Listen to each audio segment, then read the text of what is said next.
नमस्कार दोस्तों। चंद्रयान-3 की सफलता के कुछ दिन बाद इसरो ने शनिवार को अपने पहले सूर्य मिशन आदित्य-L1 को प्रक्षेपित किया। प्रक्षेपण भारतीय अंतरिक्ष अनुसंधान संगठन इसरो के रॉकेट PSLV से किया गया। सूर्य के अध्ययन के लिए आदित्य-L1 को धरती से 15 लाख किलोमीटर दूर लैग्रेंजियन 1 बिंदु तक पहुंचने में 125 दिन लगेंगे। इसरो अपने पहले सूर्य मिशन PSLV-C47 आदित्य-L1 मिशन को सफलतापूर्वक लॉन्च कर चुका है। लॉन्चिंग श्रीहरिकोटा के सतीश धवन स्पेस सेंटर के दूसरे लॉन्च पैड से 2 सितंबर 2023 को 11:50 पर की गई। यह लॉन्चिंग PSLV AXL रॉकेट से की गई है। इस रॉकेट की यह 25वीं उड़ान थी। सबसे पहले जानें इस रॉकेट के बारे में।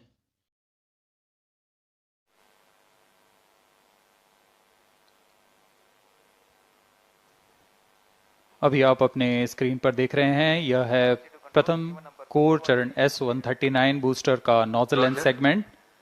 इस प्रथम चरण के साथ ये शुरुआत होती है और यह मिडिल सेगमेंट को इसके ऊपर संयोजित किया जा रहा है। ऐसे 3 मिडिल सेगमेंट इसके ऊपर संयोजित किए जाएंगे और अंत में हेड एंड सेगमेंट सबसे ऊपर की ओर संयोजित किया जाएगा और इस तरह तैयार होता है PSLV का प्रथम चरण कोर बूस्टर S139।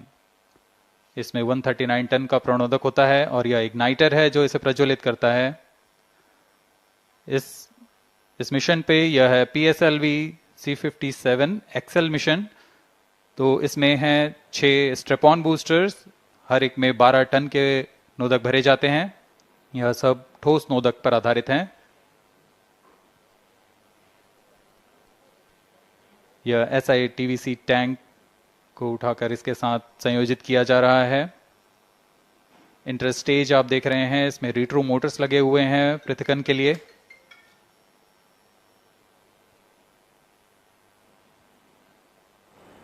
और यह है द्वितीय चरण जो कि तरल नोदक पर आधारित चरण है। इसमें विकास इंजन लगा हुआ है।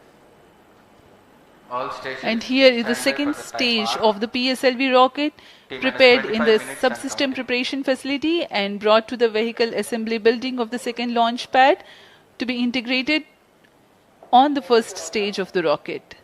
Here you can see the third stage PS3 and PSO being moduled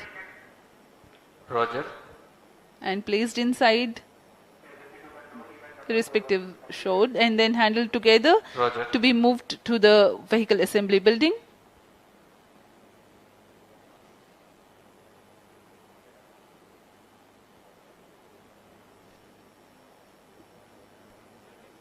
यह नज़ारा आप देख रहे हैं व्हीकल असेंबली बिल्डिंग का, जहां पर पूरे व्हीकल को असेंबल किया जाता है। These are the visuals from the clean room of the spacecraft preparation facility. This is the Aditya L1 spacecraft being prepared and ensconced into a protective container where the environment is controlled and the temperature is controlled, the cleanliness is controlled. At the vehicle assembly building, again there is a clean room provision to safely integrate it to the rocket, and then the heat shield halves are closed. Now the vehicle is fully ready to be moved to the launch pad, which is about 900 meters away. This is PSLV C57 standing majestically. Aditya L1 mission का उद्देश्य भारत का महत्वाकांक्षी सौर mission Aditya L1 सौर corona सूर्य के वायुमंडल का सबसे बाहरी भाग की बनावट और इसके तपने की प्रक्रिया, इसके तापमान, सौर विस्फोट और सौर तूफान के कारण और उत्पत्ति और कोरोनल लूप प्लाज्मा की बनावट, वेग और घनत्व, कोरोना के चुंबकीय क्षेत्र की माप, कोरोनल मास इंजेक्शन, सूरज से होने वाले सबसे शक्तिशाली विस्फोट जो सीधे पृथ्वी की ओर आते हैं की उत्पत्ति, विकास और गति, सौर हवाएं और अंतरिक्ष के मौसम को प्रभावित करने और विकास और गति सौर हवाएं और अंतरिक्ष के मौसम को प्रभावित करने वाले कारकों का अध्ययन करेगा। The photosphere, followed by the chromosphere and then the corona.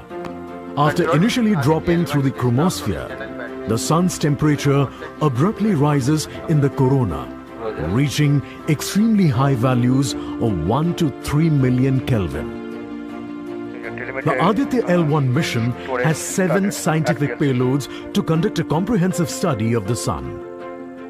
The Visible Emission Line Coronagraph, VELC, investigates the solar corona and the dynamics of coronal mass ejections. The Solar Ultraviolet Imaging Telescope, SOOT payload, scans the solar disk in near ultraviolet light and detects fluctuations in solar irradiance. The Aditya Solar Wind Particle Experiment, ASPEX, and Plasma Analyzer Package for Aditya PAPA payloads investigate the solar wind and energetic ions, as well as their energy distributions. The Solar Low Energy X-rays. Thanks for watching. Like, comment and subscribe.